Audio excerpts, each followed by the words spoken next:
Biker Adventure YouTube channel. Magandang gabi mga kababayan. Kasamahan nyo ako mga kababayan dito sa aking munting YouTube channel. Pag-usapan natin ngayong gabing ito mga kababayan ang patungkol doon sa nangyari ng pagsibak kay General Karamat mga kababayan. Napag-initan si General Karamat kay ni Speaker Romualdez mga kababayan dahil hindi sumunod sa kanya daw kagustuhan na siraan si PRRD mga kababayan, no? Gusto nilang mga kababayan si General Karamat na ituro niya si PRRD na siya ang nag-uutos doon sa patungkol doon sa EDK mga kababayan. At pinangakuhan pa daw di umano ito ni Tambaloslos nga gawing PNP chief mga kababayan. Kaya lang nakakabilib mga kababayan itong si General Karamat talagang nanindigan. Yan dapat ganyan mga kababayan, no? Pupurihin natin ang mga ganyang mga government official mga kababayan, no? Talagang manindigan para sa katotohanan, hindi yung magpapadikta sa pangsariling interes ng mga politiko mga kababayan, lalong-lalo na itong administrasyon natin ngayon, no?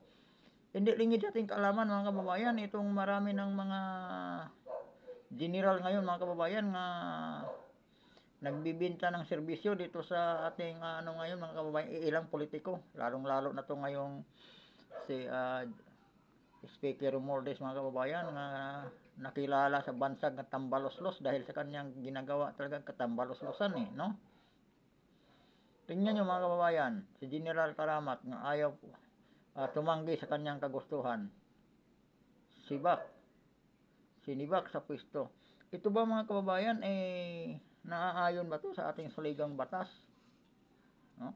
Nasa konstitusyon ba to mga kababayan nga ang isang congressman makikialam dito sa patungkol dito sa ating ating PNP mga kababayan? No? Kasi ang mga military hindi sila makaano mga kababayan sa AFP. Talagang hindi talagang pumalag ang mga sundalo mga kababayan sa kagustuhan nila. Ngayon ang kapulisan mga kababayan dito sila nakatutok. Tutok na tutok pa rin sila mga kababayan kung paano nila ay take down talaga ang mga Duterte. Ito talaga ang kanilang hanggang ngayon mga kababayan hindi pa rin sila tumitigil, kaya ang mga taong bayan wala na talagang tiwala dito sa ating administrasyon ngayon mga kababayan. Lalong-lalo na dyan sa Kongreso. Itong mga congressman, itong si General Karamat mga kababayan, kung pumayag to sa kagustuhan nila, sigurado imbitahan to dyan sa Congress mga kababayan. At yun, ipagpaturo. Tulad ni mga kababayan, Guban, di ba? Yung si Guban, maniniwala ba kayo niyan? Na hindi yan pakana nila? Pakana nila yun. No? Tulad nung sa ICC. Sino ba ang nagsasalita sa ICC? Patungkol sa warrant of arrest. Si Trillanes lang naman asa kasi mga kababayan. Si Carpio ba to? Oh. Carpio ba to mga kababayan? Yung dating Chief Justice. Yun lang naman sila mga kababayan ang dyan. Hindi naman talaga nanggagaling sa ICC yung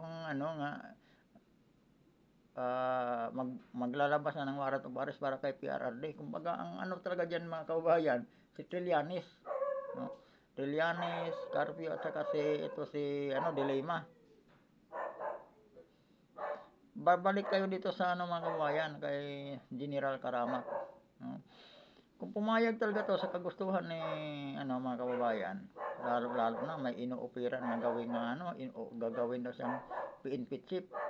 Pero hindi nasisilaw mga kababayan si Karamat, talagang nanindigan si Karamat mga kababayan sa katotohanan. Yun, ganun dapat. Dito lang dyan sa Congress mga kababayan, mga tuta na ni Tambaloslos. May mga general din dyan mga kababayan, pero ewan ko. Dahil sa sariling interes lang mga kababayan, tinalikuran ang serbisyo sa bayan.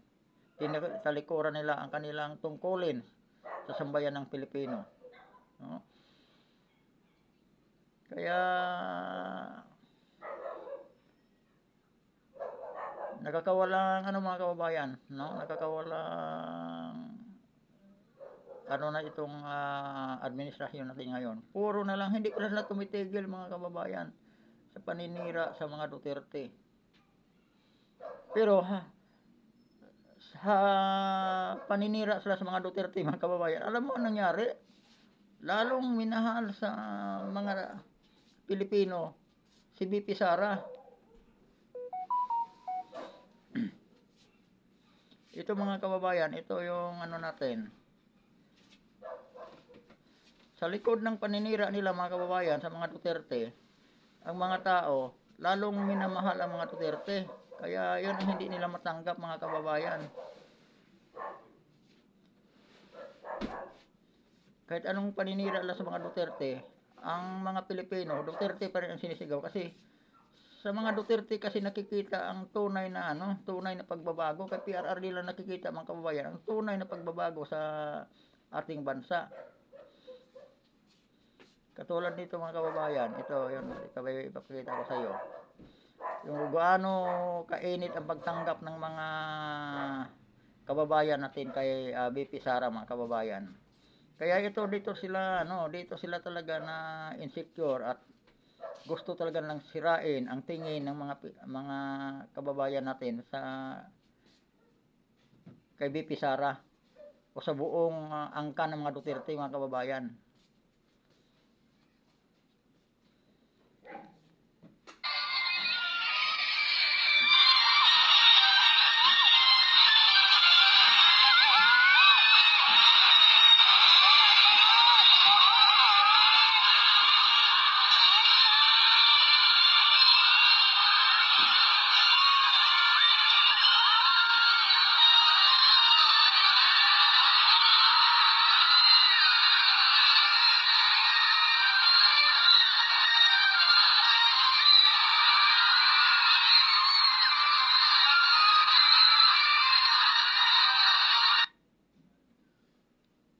O yan mga kababayan.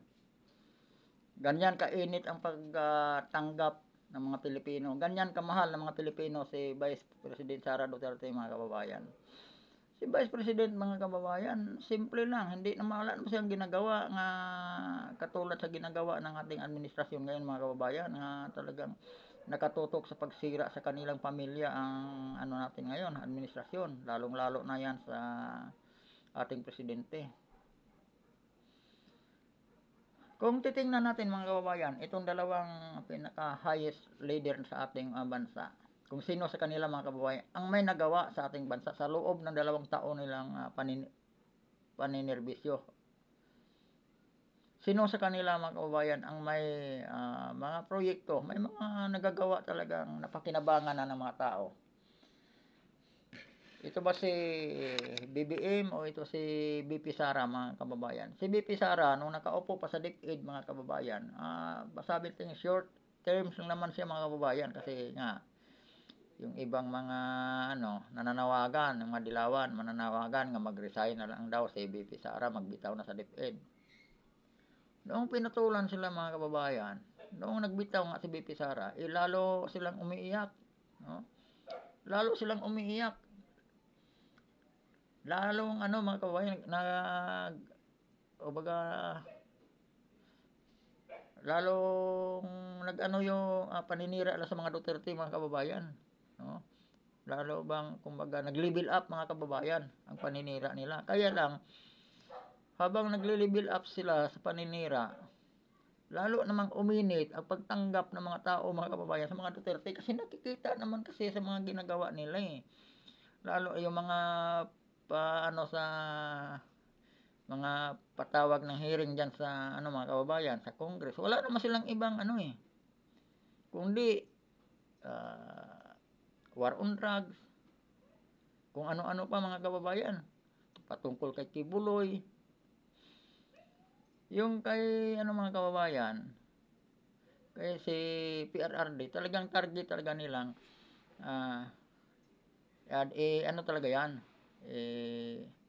i-destroy talaga nila yung mga mga kababayan, si PRRD. Kasi Hindi man nila mabubuwal ang mga Duterte mga kababayan hangga't andyan pa yung pinakapuno, no? At saka hindi nila magawa ang kanilang political agenda, kanilang ambisyon sa politika hangga't andyan yung mga Duterte mga kababayan. Kasi hindi sila di talaga uubra, lalong-lalo yung mga dilawan mga kababayan. Di na talaga yan makakabalik sa pwesto hangga't andyan pa yung mga Duterte. Ngayon gusto nilang bumalik mga kababayan, kaya ang ginamit nila mga kababayan, sinisira nila ngayon, o noon, di pa ngayon kasi sira na eh. Noon ano, di ba? Sinisira nila itong dalawang pamilya, itong dalawang malalaking leader mga kababayan sa ating politika, mga political leader. Itong Marcos at saka Duterte. Pero Duterte talaga mga kababayan ang pinaka ano. Kasi yung Marcos nakakabalik lang naman yan dahil sa Duterte, no? Kung wala ang Duterte, hindi naman talaga makakabalik yung Marcos, hindi naman uubra sa mga dilawan yan. Patay sila sa mga black propaganda ng mga dilawan. Pero nung maupo si BBM mga kababayan, hindi lang black propaganda, kundi talagang totoo na. No? Kasi wala eh. Nung nakaupo si BBM, dapat linisin niya ang pangalan ng kanyang ama nga sinisira ng mga dilawan na yan. Pero ang nangyari mga kababayan, kabaliktaran. Nung naupo si BBM, talagang pinapatunayan niya nga ang mga binabato sa kanyang ama ay totoo. Ngayon na nga talaga ang kulay ng mga Marcos. Kaya mga kabayan, kuha nyo. Kasi ang buong akala ko, binuto ko nga yun, ikinampanya ko pa nga yun noon. Nakipagbakbakan pa nga ako sa mga dilawan dahil dyan sa ano, kasi dahil din sa Uniteam. Kasi ayaw ni Sara takbo ng presidente. Nagbayas na lang siya eh. Nabudol din si Sara mga kababayan. Nagamit lang din talaga. Kung ano nga siguro mga kababayan, baka yung kaluluwa ni Marcos Sr. Naghingi na ng sorry kay Duterte. No? Baka kung ano lang siguro yung kaluluwa ni Marcos Sr. mga kababayan, baka pinagsabihan na yung anak niya. Oy Junior, hindi ako wag mong kalimutan nga hindi ako makatulog ng mahimbing dito sa ilalim ng lupa kung hindi dahil sa mga Duterte. Di ba? Magpasalamat ka sa mga Duterte kasi nakabalik ka sa pwesto, nakabalik tayo sa pwesto nang dahil sa mga Duterte. Di ba? Baka ganun ang ginagawa mga kababayan. Baka nga ang kaluluwa ni Marcos Sr. naghingi na ng sorry kay Duterte. Baka mga kababayan, baka sabihin sa kaluluwa ni Marcos Sr. na pagpasensyahan mo na yung anak ko, bangag kasi kaya hindi niya alam ginagawa niya, di ba? Oh. Di ba mga kababayan, pagka siguro ganun ang ginagawa ng kaluluwa ni Marcos Sr. eh. Kasi itong ginagawa ng anak niya mga kababayan, wala na sa nawala na sa direksyon. Si Marcos Sr. noon mga kababayan, yun nga, kasi Marcos eh. Andyan talaga yung nila mga kababayan, pag nanakaw sa kaban ng bayan. Kaya lang, si Marcos Sr. mga kababayan, may nagagawa eh. Hindi katulad ngayon ni, Da Junior mga kababayan, nga wala talaga siya nagawa eh. Tinalo pa siya sa Vice Presidente. Ang nagbibigay ng kanya ng accomplishment mga kababayan, mainstream media at saka yung mga vlogger niya nga bayaran. Pero wala silang maituro, wala silang maipakita nga at talagang nagagawa ni BBM mga kababayan. Wala silang maipakita accomplishment, talagang andyan talagang natatapos, nagagawa. Hindi katulad ni BP Sara mga kababayan, maraming nagawa sa DepEd bago siya nag-resign. No? Yung overtime pay ng mga teacher, mga kababayan, saka iba pa, marami pa, ilang classroom ang nagawa ni, ilang libong classroom, mga kababayan, ang nagawa ni BP Sara. Hinarang pa yun ang confidential fund, mga kababayan. Kung hindi hinarang yun, malaki pa talagang magagawa ni BP Sara, mga kababayan. Hinarang pa yun. Pero ang ating presidente, mga kababayan, sa mga naipangako niya, wala talagang natupad kahit isa. Diba? Yung pagiging murang tubig, murang kuryente. Wala mga kababayan. Lalong-lalo na yung murang bigas. 20 pesos ang kilo ng bigas, mga kababayan. Wala. Pero hayaan na lang natin 'yon. Hindi niya kinaya. Dapat Hindi lang sana siya naninira sa mga Duterte, mga kababayan. Ang problema, kung sino pa yung malaki ang nagawa sa inang bayan, ay siya pang binaliktad pa nila, sila pang sinisiraan. Tingnan mo ito ngayon, mga kababayan, itong ginawa nila kay Karamat, General Karamat. Hindi naman siguro din gagawa ng hakbang si Speaker Romualdez kung walang basbas kay mga kababayan, kay presidente. Kung nagkataon nga pumayag si General Karamat, mga kababayan, nako, malaking problema to, no? Kaya lang mga kababayan, wag patungkol diyan sa Congress at saka diyan sa Senado, mga kababayan, ay wag na tayong maniniwala diyan sa mga patawag lang ng diyan, mga kababayan, hearing. Wala yan, mga kababayan, mga planted na lang yan, mga na lang yan. Katulad yung mga kababayan sa ginagawa na kay Kibuloy, balik-balikan natin, mga kababayan, itong ginagawa na kay Kibuloy. Naalala nyo, mga kababayan, sa naunang vlog ko, hindi ko na matandaan kung ilang vlog ko ba yun, kasi kakunti pa lang namang vlog ko dito sa YouTube, mga kababayan, kasi bago lang ako eh. Pang 52 lang siguro tong video ko na to, no?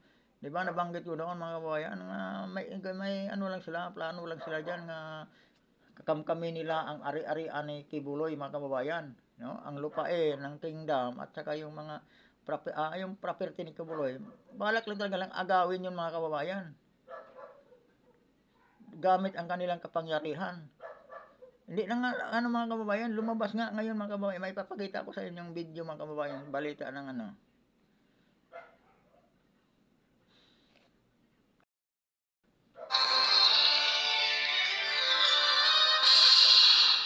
Narito ang balita mula sa GMA Integrated News. Pina-freeze ng Court of Appeal sa mga ari-arian ni Kingdom of Jesus Christ founder Pastor Apollo Kibuloy. Sakop ng freeze order ang 10 bank accounts, 7 real estate properties, 5 sasakyan at 1 eroplano na posibleng konektado umano sa mga illegal na aktibidad at krimen tulad ng human trafficking, child abuse, fraud, money laundering at iba pa. Saklaw rin ito ang mga... Ayan na, mga kababayan, ha? Binalita na, mga kababayan, pina-freeze daw ng Court of Appeal, no? Ang mga ari-arian ni Kibuloy. Ito na, mga kababayan. Pag lupa man ito, nagiging nagmumukhang land grabber itong natin ngayon, mga kababayan, administrasyon. Ilang libong hektarya yung lupa na yan, mga kababayan. Kasama dyan, may share dyan sigurado, mga kababayan, sa Risa Hontiveros. Diba, sinabi ko sa inyo yan noong mga unang vlog ko, may isang buwan siguro na yung vlog ko na yon. Napaghati-hatian nila, gusto nila paghati-hatian ang mga property ni Kibuloy. Ito na, mga kababayan, no? Ginagamit na nila ang kasi silang makapangyarihan ngayon, mga kababayan, lahat sa kanila eh. DOJ, yan nga DOJ, si Remulla nga, mga kababayan, may dyan, una, diyan nagsimula yan, yung kasi siyempre ginagamit na rin siya ng mga ating administrasyon. Tapos yung tota niya nga si Risa Hontiveros, mga kababayan, binuksan yung tulog ng kaso at wala pang ebidensya. Ito si Risa Hontiveros, mga kababayan, talagang one-sided yung hearing nila sa Senado, mga kababayan, napaka one-sided. Ang mga witness, wala ring ebidensya, basta na lang pinipresent ng witness nga wala man lang, di man lang inimbestigahan yung mga ng pagkatao ng mga witness. Nakatago pa, nakatakip pa ang mukha, may alias pa ginagamit. Pwede ba yung ganon? Napaka malicious issue, mga kababayan, ang pinag-usapan, tapos ang mga witness, diba? Magic talagang na nila. Hindi pa nga convicted, mga kababayan. Makikita naman natin kung anong ginagawa na ni Kibuloy. Ito talagang pinaka-target nila, mga kababayan. Ang daming kaso nga wala namang, di naman ng patunayan. Ang daming money laundering pa, mga kababayan. Ang yaman ni Kibuloy. May sarili pa nga, may sarili ng jet, mga kababayan. Di ba? Yan ang ginagamit ni Duterte noong panahon ng nangampanya siya. Yun ang sinasakyan eh. Yung mga lupain. Maraming asset yan si Kibuloy, mga kababayan. May mga pabrika pa yan eh. Yung sa tubig ni mga kababayan, malaki yung ni Kibuloy sa mineral water. Madaming asset yan, maraming mga bank account yan, siyempre, mga kababayan. Kasi malaki na rin yung ano ni Kibuloy eh. Grupo niya mga kababayan, yung religion niya mga kababayan, marami na rin siyang supporter. Siyempre, malaki na rin ang income ni Kibuloy. At saka, yung lupa niya mga kababayan, talagang ano, kumbaga, talagang aktibo yung mga ano niya mga kababayan, mga property, may income. Ito ngayon ang tinatarget mga kababayan ng administrasyon nga agawin kay Kibuloy yung mga ano na yan, asset. Kaya nga nila pinahirapan eh. Kasi gusto nilang agawin. Yan talaga ang ano nila, ganun katindi mga kababayan. Ito ang ano natin ngayon, administrasyon. No? Talagang nabudol tayo. Wala talagang utang na loob to mga kababayan, si BBM. Panahon ng eleksyon, si Kibuloy talaga mga kababayan ang nagbigay ng ano, daan sa kanya para talagang maano ng husto yung ano niya mga kababayan, plataforma, ano talaga yung ano niya, kandidatura. Binigyan siya ng pagkakataon mga kababayan, binigyan siya ng oras sa SMNI. Hindi sa GMA7, patay siya doon. TV5, patay siya, lalo na sa ABS-CBN, patay siya mga kababayan. Walang mga mainstream media nga ano sa kanya.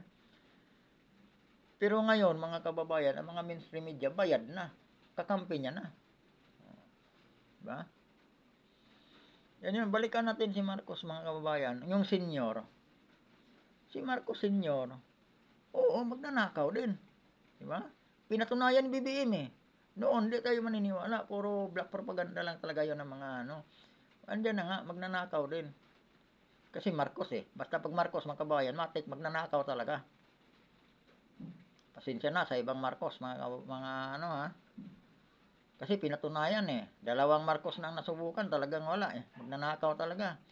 Yung pagkadiktadorya talaga, mga kababayan, ay Marcos talaga yon. Pag sinabi, marinig natin dito sa ating bansa nga, pag sinabing diktadorya, matik, ang nalalabas sa isip ng Pilipino, Marcos yon. Ito na naman ngayon ginagawa ni BBM. Ano ba 'to ginagawa niya ngayon? 'Di ba? Gawain ng diktadorya 'yon. Ang diktadorya mga kababayan, depende 'yon sa ano, sa leader. Minsan may pagkakataon ding maganda yung pagiging diktadorya kung matino ang leader. Alam niyo kung bakit mga sabi kong minsan may pagkakataon maganda yung diktadorya mga kababayan at walang makakontra. Naalala ko bata pa ako, panahon ng martial law, panahon ni Marcos, kasi tiya ko mga kababayan, teacher, no? Napanood namin sa radyo, sa DYHP, sa Cebu. Bata pa ako noon. Dineclare ni Marcos, gabi dineclare nga itaas ang sahod ng mga guro. Kinabukasan, effective. Hindi katulad ngayon mga kababayan, nga hindi na diktadorya, mula kay Core, pababa. Maliban kay PRRD, hindi nagpabadikta din yun sa mga ano. Pag may panukalang ano yung presidente mga kababayan, ang dami ng ano ngayon eh, Senado, haharang-harangin pag-aralan pa, Congress. Aabutin na ilang taon mga kababayan bago talaga 'yon maipatupad. Hindi katulad ni Marcos noong araw pag sinabi, ang ayong mga presyo ng bilihin mga kababayan, hindi basta-basta 'yon sila makataas ng presyo kung walang approval sa presidente. Hindi katulad ngayon, magugulat na lang tayo, mataas na naman yung gasolina, taas na naman yung asukal, tumaas na naman yung bigas. Yung sibuyas, umabot na ng 700. Nakakagulat, di ba? Panahon ni Senyor, mga kababayan, Marcos, hindi nangyayari yun. Control niya lahat. Yun ang diktadorya. Yun ang maganda din minsan sa diktadorya.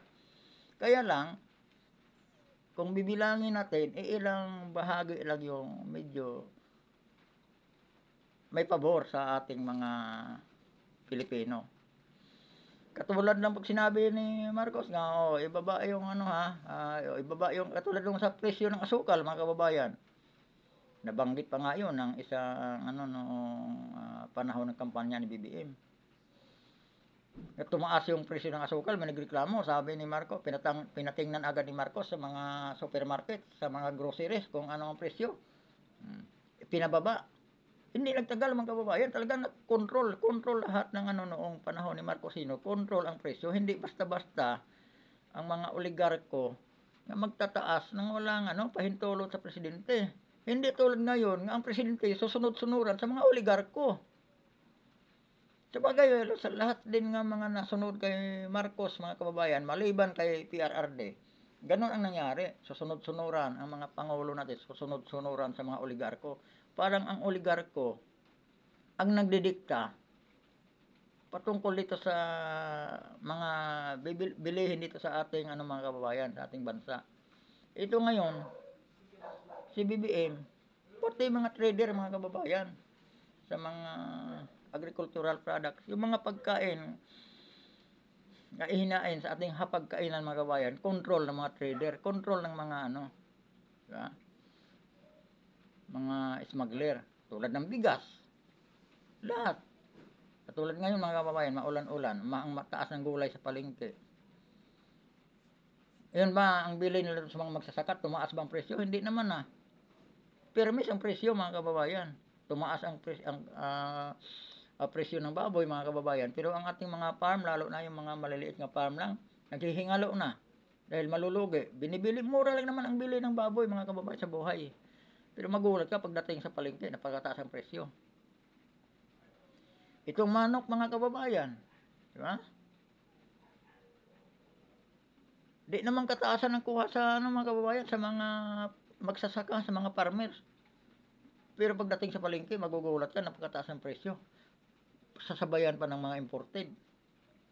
Di ba, mga kababayan? Panahon ni Marcos Sr., hindi ganoon. Control lahat. Kasi parang walang busis noon, mga kababayan, ng Senado. No?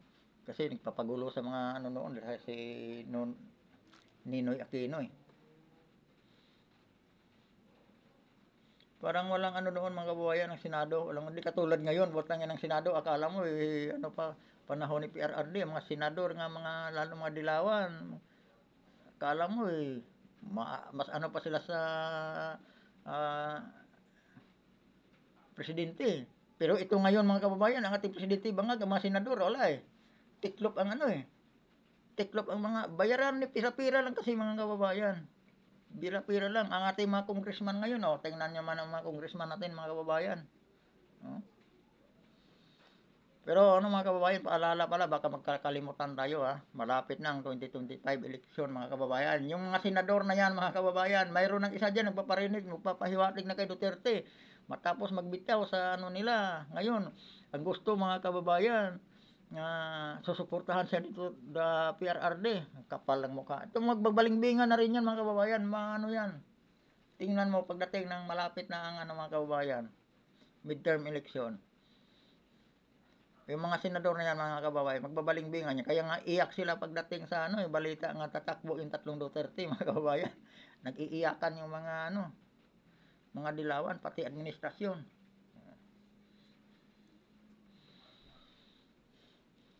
At saka talaga, mga kababayan, ang talagang target talaga nila ngayon, bago dumating yung election, lalong-lalong na sa 2028, malinis na, wala na ang Duterte, mga kababayan. Kaya lang, hindi nila mapigilan ang boses ng bayan. Kasi boses ng bayan, mga kababayan, Duterte talaga sinisigaw Hindi Marcos Hindi Robredo, mga kababayan. Lalong-lalo nang hindi Aquino. Kaya patuloy at makikiramdam lang din tayo, mga kababayan. Huwag lang tayo magpapadala sa mga panlilin lang nila, mga kababayan. Kasi talagang hindi sa titigil, mga kababayan, gumawa ng paraan para kung sino-sino nang kinakausap, mga kababayan, parang kunwari mag-witness at ididiin si PRRD. Lalong-lalo na doon sa war on drugs, mga kababayan. Gusto talaga lang ma-take down ang si Duterte. Kasi yun talaga ang balakid sa kanilang mga hinahangad, sa kanilang mga pangarap, mga kababayan. Kasi kung tutusin, mga kababayan, kung matino yung ating kongreso, pati sa Senado, di ba? Kini-question nila ang ng confidential fund ni BP Sara. Samantala, nakikita naman may mga proyekto si BP Sara. kaysa sa presidente. Pero ang ano mga kababayan, ang 500 billion nga ayuda pan ng speaker, hindi na kini-question mga kababayan, di ba? Yung 800 billion nga unprogrammed fund ng ating presidente mga kababayan na ilaan nila sinisingit sa budget, hindi na kini-question mga kababayan. Ang kini-question lang nila yung mga ano sa mga nakapaligid ni Duterte mga kababayan, yun ang ganun ngayon ang investigasyon nila. Pero yung kaso mga kababayan, pangre-recruit ng mga CPP, NPA doon sa mga university mga kababayan, lalong-lalo na diyan sa UP Diliman, saka yung sa PUP. Hindi yan tinututukan ng ating ano mga kababayan, no? Ng ating gobyerno. Hinahayaan ngayon nga nagsimula ng magpapalakas muli ang mga NPA sa kanilang pagkalugmok sa panahon ni Duterte sa LTF, LCAP mga kababayan. Ngayon, nagsimula na naman silang mang-recruit sa mga eskwelahan. At saka yung ano mga kababayan, yung DepEd or ano mga kababayan, academic, no? Di ba? Hindi makapasok diyan yung atong ating mga kapulisan, hindi na papasok yung mga school campus na yan. Hinahayaan yan ating mga congressman, mga kababayan. Hinahayaan yan ng mga senador. Oh. Ang DILG nga, mga kababayan, hindi siya makapag-comment kasi, di ba? Titingnan pa daw nila. Iyan mo, nagkatarantaduhan na yan, mga kababayan. Tagal-tagal lang problema yan. Ang dami na nga namamatay estudyante kasi nakipagbakbakan sa ating gobyerno eh. Pero ito si Abalos, tinignan mga kababayan, titingnan pa daw nila kung anong magagawa. Pero pagdating kay Kibuloy mga kababayan, napakaano niya, di ba? Marami siyang paraan. Ganon sila mga kababayan. Pag yung serbisyo, ngayon dapat problema ng bayan nga dapat tutukan, wala silang ginagawa. Pero ang Davao City nga napaka-peaceful ay doon, yun ang inaano nila ngayon mga doon ang atensyon nila mga kababayan. Kasi ang pinaka ano talaga nila, yung mga Duterte. O, yung bayan ng Duterte, yun ang ginugulo nila mga kababayan. Tapos yung property ni Kibuloy, kaya ganun sila ka-agresibo kay Pastor Apollo Kibuloy mga kababayan. Kasi na-interest sila na aagawin nila ang property pag-aari ni Apollo Kibuloy. Diba? Ito na ngayon mga kababayan, ano na nga pinipress na nga mga kababayan ng Court of Appeal. No? Pinipress na. Bakit? Natatalo na ba yung kinaso na kay Kibuloy mga kababayan na ano na ba yun? Wala pa naman yata. Di ba? Ganun kadumi ngayon itong ating administrasyon mga kababayan. Ganito karumi ang takbo ng ating politika sa ngayon. Isa pa mga kababayan, anong nangyari doon sa 5,500 nga flood control, di ba? Ilang trilyon ang gastos niyan mga kababayan. Ilang bilyon araw-araw ang ginagastos ng ating bayan diyan. Saan napunta 'yan? Sa kanila lang.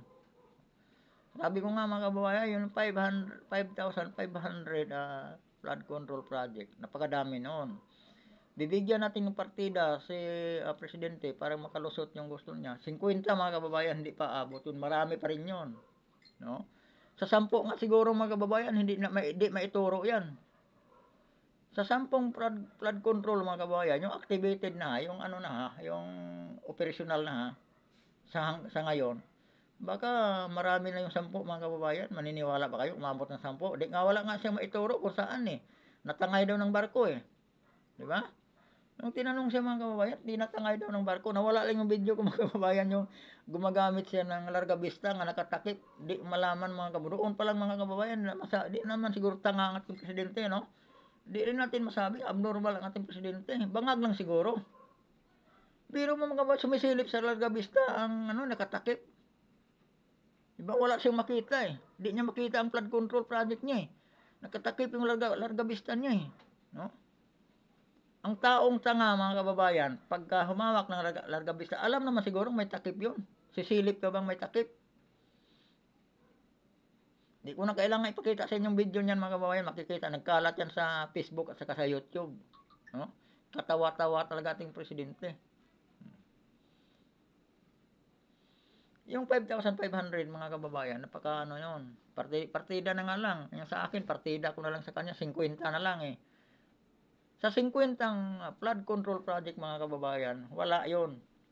Sa 10 nga, di ba? Binaba ko pa sa 10. Sa 10 nga, baka wala pang maituro yun eh. Kasi mayroon na daw tinangay ng tinangay daw pala ng barko, binangga daw ng barko nung ano eh. Oh, di ba? Di ba yung kagaguhan? Para bang napakalutang mang-isip.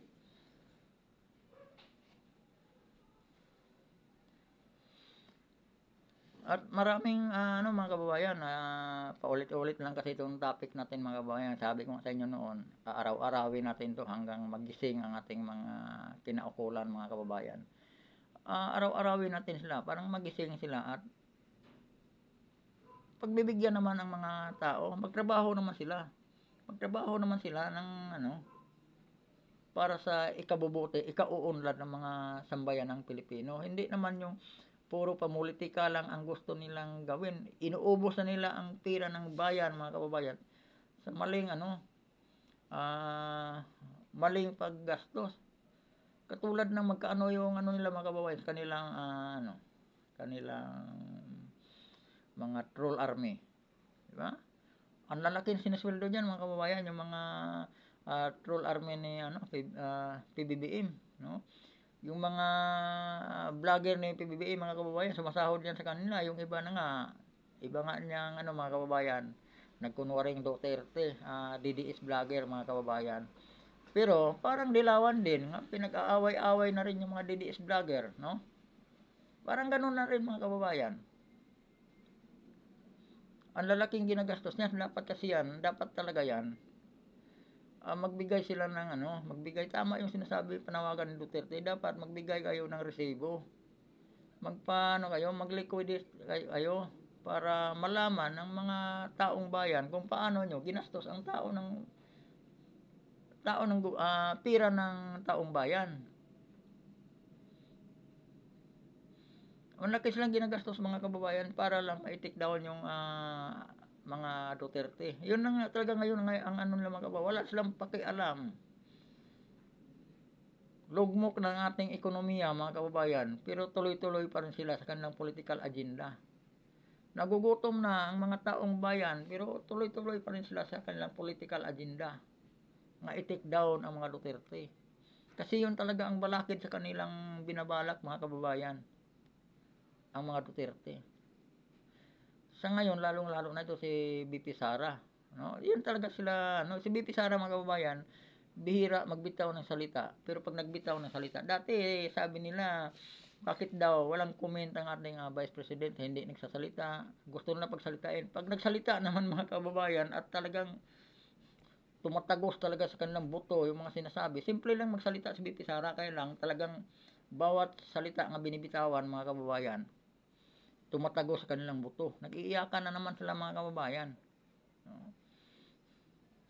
Ang daming sinasabi ang kanilang mga defender vlogger ni BBM, pero sinasabi ng mga kababayan hindi naman mapatunayan kasi yung mga sinasabi nila wala, parang lang, mga lutang din eh.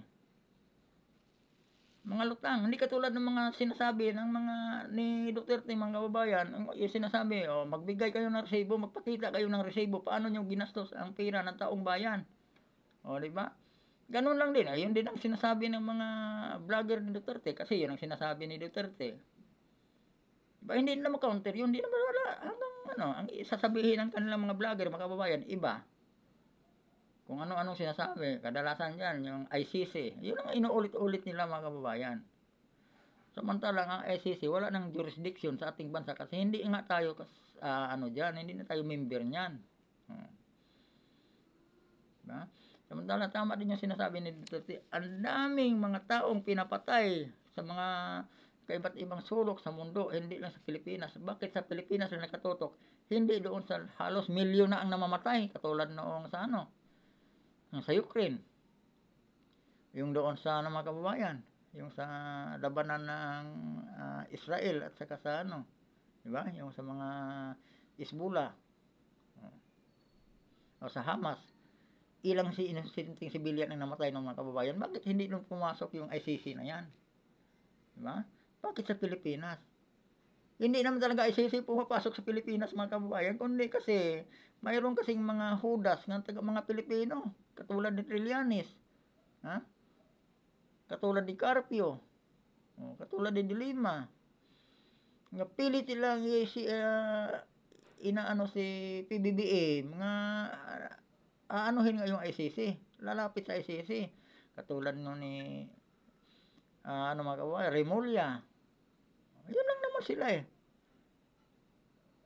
Ginagalgal nila ang ICC mga kababayan, iniimbitahan talaga nila. Ito namang ICC minsan parang ano lang din, parang lang din human rights mga kababayan. Baka yung human rights lagi yang natatangay sa vlog ko kasi yung human rights talaga wala rin naman sa ayos. Ang daming inosenteng mga pinapatay ng mga adik, pinapatay ng mga NPA, pero ang mga human rights mga kababayan hindi pumalag. Pero kung yung NPA, yung adik, yung aktivista ang napatay ng mga kapulisan, ang human rights mga kababayan, andyan agad. Kaya lagi, kung pwedeng araw-arawin ko yan sa vlog ko, araw-arawin ko yung mga yan eh. Ganun naman talaga ginagawa nila eh. Yung mga inosenteng mga kababayan, nirape ng mga adik mga kababayan, kinukundina ba ng ano yan? Di ba? Naalala, narinig nyo ba? May kinukundina ang ano dyan? Human rights? Wala. Yung mga hinuhold up ng ang hold up bangag, sinaksak pa yung na-hold up, kinukundina ba ng human rights yan? Di ba? Wala. Pero nung war on drugs, yung mga nanglalaban, nga namamatay ng operasyon ng mga kapulisan, yun, andoon agad yung ICC mga kababayan. Ayaw lang ipapatay yung adik. Ayaw nilang ipapatay yung mga nagtutulak. Pero yung nabibiktima sa mga bangag ng mga adik, wala silang kibo. O, di ba? Yun ang kagaguhan ng human rights mga kababayan. Kaya lagi sila talagang natatangay. Pag nagbablog ako, lagi talaga yung silang nababanggit. Kasi iba yung ano nila eh. Kumbaga, para lang silang pinanganak yung human rights nila yan para poprotekta sa mga kriminal at saka sa mga teroristang NPA.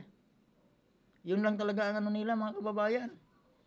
Ibig sabihin yan sila, yan sila, partido yan sila ng mga teroristang CPP-NPA dito sa ating bansa.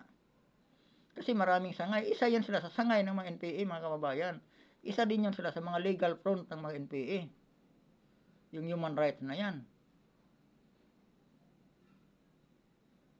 Tingnan mo, itong human rights ngayon, kung nag-ano ba sila doon sa ginagawa ng administrasyon doon sa kingdom. Oh, narinig nyo ba? Na nag-react ang human rights? Di ba wala? Ilang kabataan ang natruma mga kababayan sa ginagawa ng mga pulis doon sa kingdom? Ilang kabataan ang natatakot, natutruma talaga? Ilang mga kabaihan sa matatanda mga kababayan? Nag-react ba ang human rights? Di ba wala? Pero pag yung mga pulis, mga kababayan, pipilitin papasukin yung school campus ng UP at saka PUP, sigurado mga kababayan, yung human rights na yan, may mga tangay-tangay agad yan ng mga mga constitutional natin mga kababayan. No? Mga karapatan, agad. Diyan sila magaling mga kababayan eh. Sa mga karapatan, lahat ng karapatan na yung lintik na yan. Pero yung obligasyon nila, wala. Wala silang obligasyon sa mga ordinaryong mamamayan. No? Sa mga inosenteng sibilyan, wala silang obligasyon dyan. Ang obligasyon lang nilang protektahan yung mga mga kriminal, tulad ng mga adik, tulad ng mga teroristang NPA, katulad ng mga recruiter ng mga terorista na yan, mga kababayan. Yun ang nila, poprotektahan nila. Pero yung sundalo nga napatay sa ng mga NPA, wala silang pakialam diyan. Yung mga pulis nga namatay sa operasyon ng war on drugs, wala silang pakialam doon. Basta ang protektahan nila yung mga adik. yung mga nagtutulak. Ganun yun sila mga kababayan. Yung mga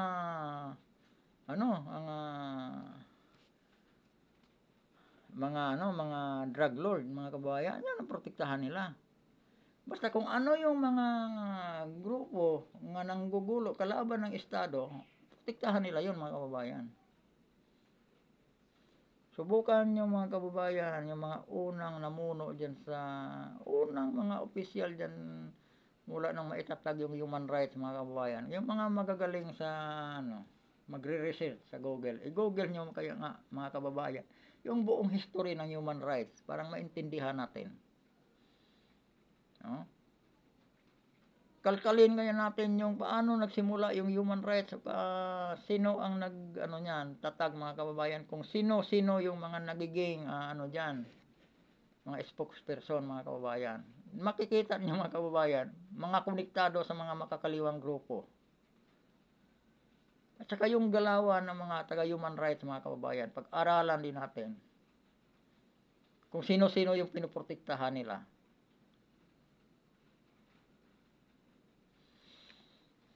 At di ko na pahabain itong vlog ko mga kababayan, at baka kayo mainip at lalong mawalaan ako ng viewers, no? Kasi wala pa akong viewers.